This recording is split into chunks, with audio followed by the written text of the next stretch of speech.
কর্মচারী, আমরা আজ দিল্লির পথে। আপনারা সকলেই জেনে গেছেন যে আগামীকাল আমাদের যে ডিএম কন্টেম্প পিটিশনের মামলাটি আছে মাননীয় সঞ্জয় কারণের বেঞ্চে, সেই পরিপ্রেক্ষিতে আমরা আজ দিল্লি গিয়ে পরবর্তীকালে আমাদের যে আইনজীবী মাননীয় বিকাশ রঞ্জন ভট্টাচার্যের সঙ্গে একটা কনফারেন্স আছে।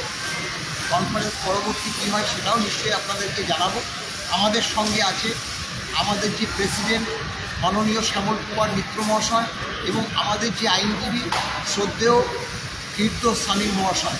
তাকে বলবো এই যে আজকে ভিডিও লাইভের পরিপ্রেক্ষিতে কয়েকটি কথা আপনাদের সামনে যাতে তুলে ধরে। দেখুন, আমরা ডিএ মামলায় 6 বার জিতেছি। 7মবারে অনেকটা জিত হাসিল হয়েছে। তার কারণ সুপ্রিম কোর্ট বলে দিয়েছে যে 25% এরিয়ার দিয়ে মিটিয়ে দিতে হবে 6 সপ্তাহের মধ্যে। তারা দেয়নি। আমরা কন্টেম্প্ট অ্যাপ্লিকেশন করেছি। এই কনফেডারেশনের তরফ থেকে মলয়দা রয়েছে, শ্যামলদা রয়েছে।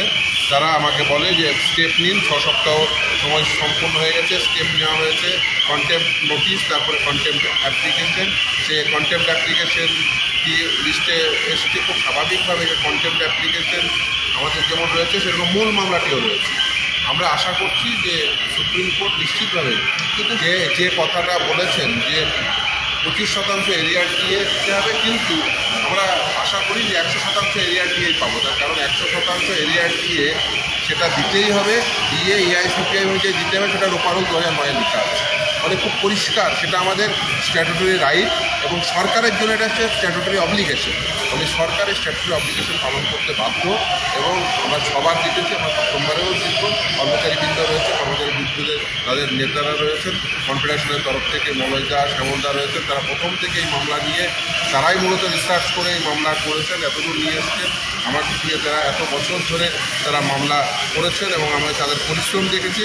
এবং এই যে সর্বোচ্চ যে পরিশ্রম তারা দিয়েছেন, আশা করি যে এই সর্বশেষ ধাপে এসেও আমরা যেমনভাবে আগেও জয়লাভ করেছি সমভাবে এবারও জয়লাভ করব। এবং দিয়ে যে এআইসিপিআই অনুযায়ী দিতে হবে সেটা রূপারোল 2009 লেখা আছে এবং সেই মোতাবেক আমরা দিয়ে আদায় করেই ছাড়ব।